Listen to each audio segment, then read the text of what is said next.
life in itself is a teacher. It's a constant teacher. It's constantly teaching you something about yourself, about the world around you, about how to grow, how to pivot, how to shift, how to change, how to be, how to exist. I believe that deep down inside, we all have the answer and the solution to the problem that is standing right in front of us. With that being said, I was thinking a few moments ago, I was thinking how you cannot move through this life without upsetting someone. You cannot move through this life without upsetting someone. Interesting enough, we devote a lot of time, a lot of energy into tiptoeing around people and tiptoeing around the decisions that we want to make for ourselves. We tiptoe. We do a lot of tiptoeing in life as adults because you do not want to risk upsetting someone.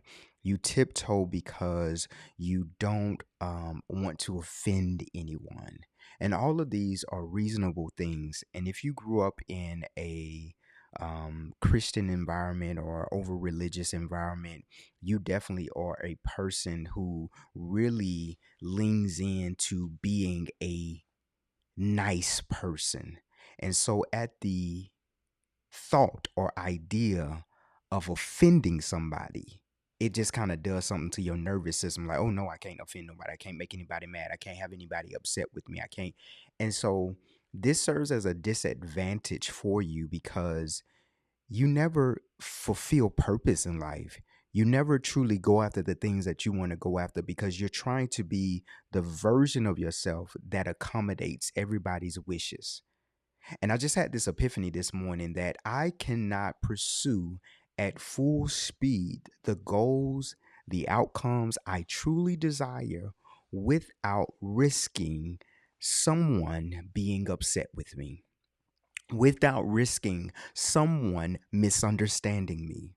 And if you are a person that is a habitual people pleaser, you will realize that that one thing will consistently stand in your way when it comes to pursuing the call on your life. And I'm not even talking about calling in a religious way, but I'm talking about your purpose. I'm talking about that spiritual component that all of us have, that is pulling you and pushing you and calling you. I believe that's why it's called a calling, because it's calling you. You can't pursue both. You can't have both.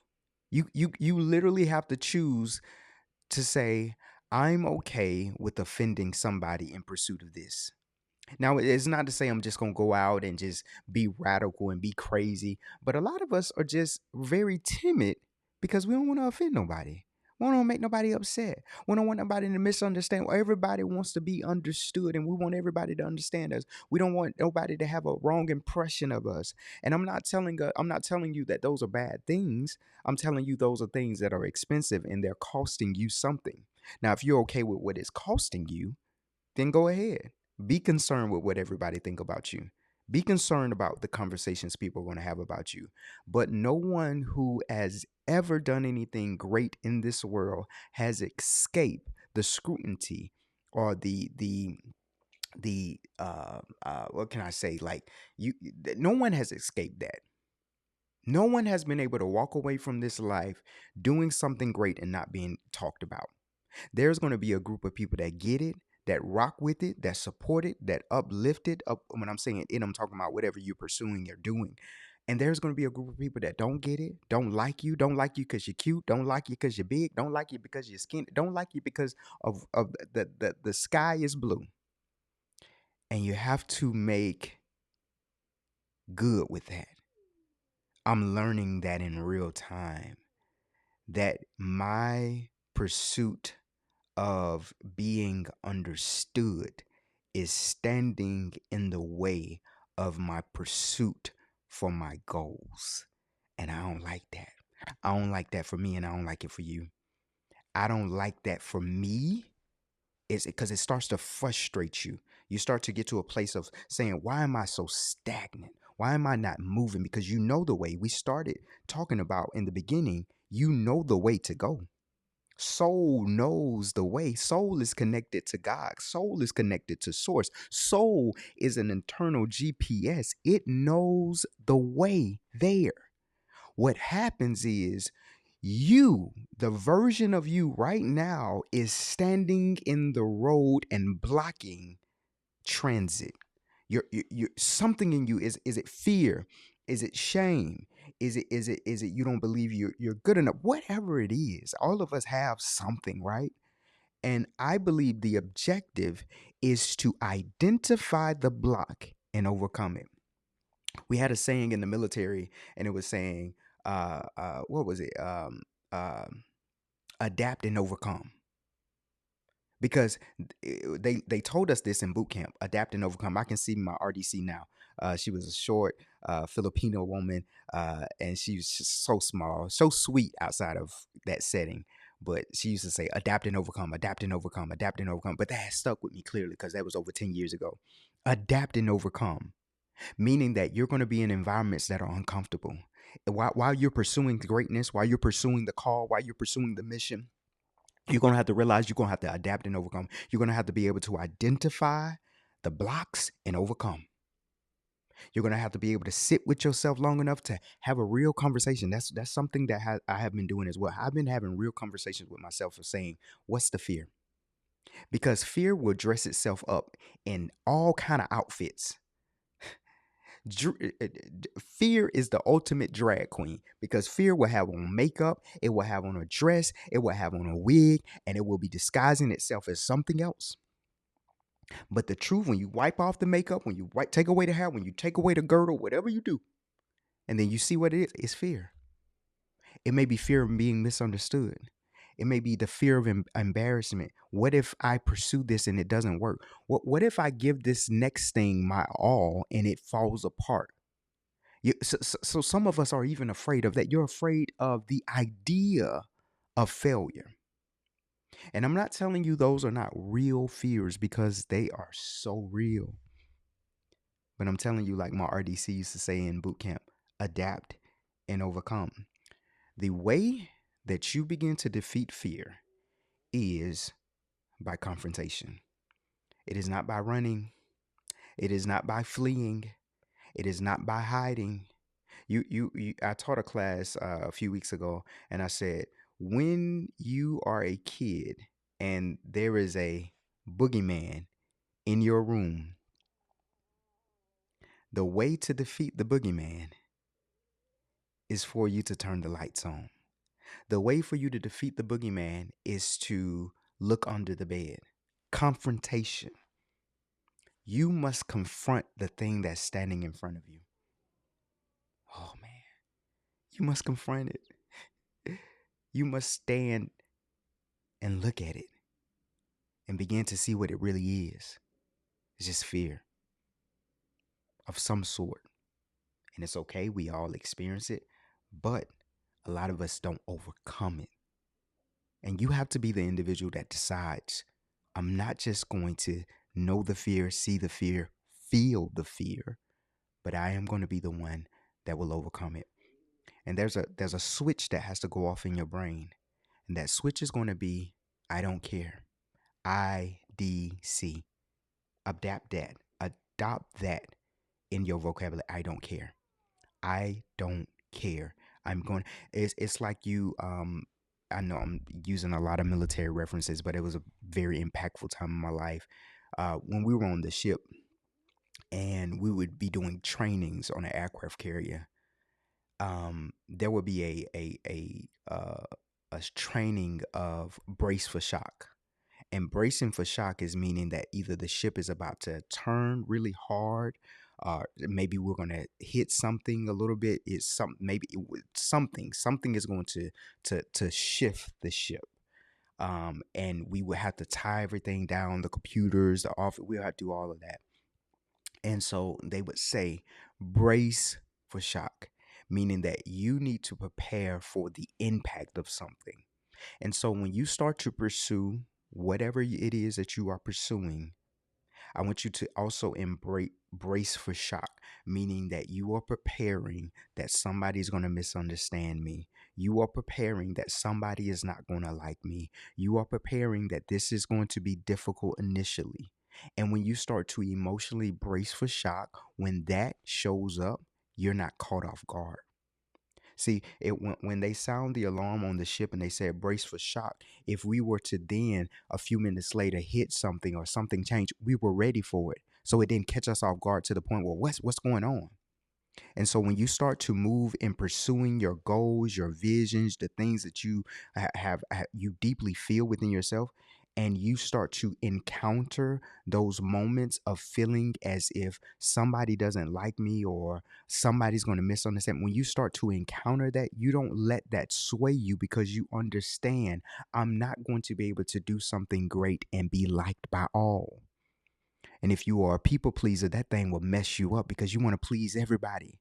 You want everybody to have a good impression about you. You want everybody to know your heart and your character. You want everybody to know you're really a good person. You want everybody to know you're ethical. You want everybody to know you're trustworthy. That's why even sometimes in your business, you reduce the price to almost nearly free because you don't want anybody to think you're trying to get rich. You know, a lot of the things that we think about in our mind that has built our foundation of our identity is built in poverty theology that keeps you broken.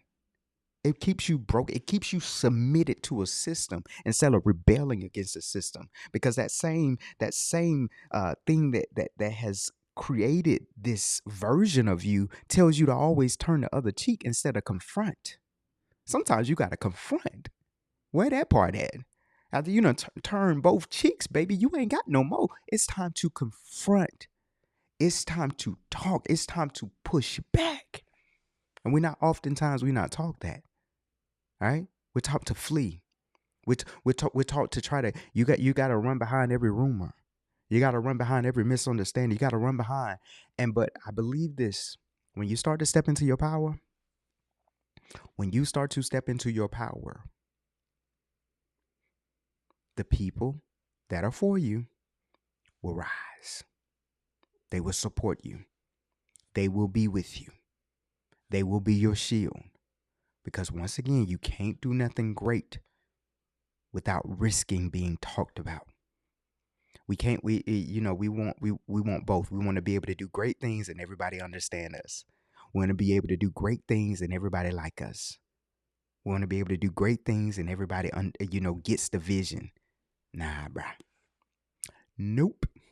You're not special in that regard. You got to go through the same journey as every great person that has gone before you. I look at the greats in the African American community. I look at the Tyler Perrys, the Oprahs, the people we talk about all the time that are always at the top of our list because obviously they have ascended to a level that is remarkable, right? But guess what? There's some people that hate Oprah Winfrey's guts. There's some people that hate Tyler Perry's guts. I, on the other hand, like, man, they're great people. They do great work, this and that. But in order to be great, you must be okay with the duality that comes with greatness. And when you start to condition your mind around that, when you start to really condition your mind around that, then you move and you say, you know what? I'm going to do what I got to do. I'm going to do what I got to do. I'm going to move how I got to move. I'm going to flow how I got to flow. I'm learning this in real time. I tell you, I'm one of those teachers that I'm teaching what I'm learning. I'm teaching what I'm feeling. I'm teaching. That's why sometimes I just can't get into the habit or the cycle of social media, because social media moves fast. If I'm learning in real time, I gotta process the lesson before I can teach it. I gotta feel it before I can teach it. I gotta experience it before I can teach. You know what I'm saying? Like you gotta go through all of that first. You know what I'm saying? But social media moves so fast paced. Like, baby, this ain't no comedy skit where I can just come up with it every day.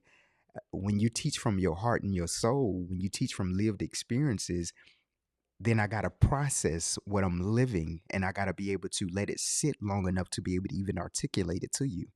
There are some people that come along in your journey and they say what you've been feeling, but they put it in word form and you're like, yo, oh my God. But they had to sit with it long enough to get the language. I call it the language of the soul, the language. because this thing right here, it speaks, but you have to interpret the language of it. And so that's what I'm interpreting right now. It literally, this came from me about to send an email. I was about to send an email, and then fear grabbed me like, well, what will people say? And the epiphany, the language started to rise. You have to be okay with everybody not understanding you. And that's uncomfortable for me. I am a people pleaser. I'm in therapy now. I'm in EMDR therapy, and I have identified the wounds in my soul that caused me to want to please everybody. It was an adaptive behavior, but you see that happened in childhood, and it is still attempting to oppress me even in this moment because I want everybody to like me. I want everybody to get me. I don't want anybody to speak ill of me. I want everybody to know my heart is pure, but everybody won't. And so I have to sit with that discomfort. But I realize this is not just a me thing, this is a us thing. As we are going forward, you gotta be okay. I'm okay. I'm coaching myself right now. I'm okay. Somebody won't like me. As great as I am, as cute as I am, somebody won't like me. I'm going to say something right here that's just hitting me too. And it is not my responsibility to force you to see greatness in me. It is only my responsibility to see it in myself. Because you'll get burnt out chasing lies, clearing up lies, clearing up rumors, trying to help people to reinterpret your intentions. If you don't get it, you don't get it. If you're not for me, you're not for me. And we say these things so easily until we have to live through them. We say it so easily until it's easy to read it out of a book. But baby, when you get in the class and you got to live it, it's different. The characters are different. The storyline is different. But it's the same lesson. It's the same. So I got to live it. And I'm about to send this email. And then you see people unsubscribe, especially if you're a business owner. You see people unsubscribe to things. You're like, what did I do? What did I do? Did I send too many emails? I get to the point where I didn't send any emails because I just got tired of seeing people unsubscribe. And I just have to get okay. It's okay. It's okay. You're not for everybody. You're not for everybody. Everybody don't like McDonald's. That's why there's a Wendy's. Everybody don't like Wendy's. That's why it's a Burger King. Everybody don't like Burger King. That's why it's a Chick-fil-A. Everybody don't like Chick-fil-A, so that's why there's a Zaxby's. Everybody don't like Walgreens, so they got a CVS. Everybody don't like Walmart, so they got a Target. Everybody don't like Macy's, so they got a JCPenney. Everybody don't like a Honda. So you get what I'm saying? Like, it's okay. It's okay that we are not for everybody. And we're no longer going to exhaust energy making it so, because it'll never be so. I'm for a select group of people, and I have to be okay with those people getting me, not the people on the other side. Yup. And I'm going to be okay with that. I'm going to be okay with that. Yeah. Yeah. For sure. For sure. I'm going to be okay with that. I'm good. I'm good. I'm good. I'm so good. I'm so good. Anyway, if you my people, I'm gonna put my link in the comments. I want you to join my Mastering Life with Marc Coley community. We meet every single Monday at 7 a.m. Eastern Standard Time. It is a community for people that are looking for like-minded individuals who talk about spirituality, not religion, but spirituality, spiritual concepts and tools and strategies. We talk about the mindset, the development. We talk about psychology. We talk about it all in the pursuit of helping you to master this thing called life, in the pursuit of helping you to become a greater version of yourself that you know you're capable of becoming. And if that sounds cool to you, I would love to extend this invitation. Click the link, it's absolutely free to join. You hop on Zoom this Monday, no face, no case. You don't have to hop on camera. You don't even have to say anything. I will ask that you talk at the end, maybe if you got feedback, but you ain't got to if you don't want to. You just come in, get the nuggets, get the jewels, get the energy to start your week. And yeah, if you into that, hit the link below, and I'll see you this Monday.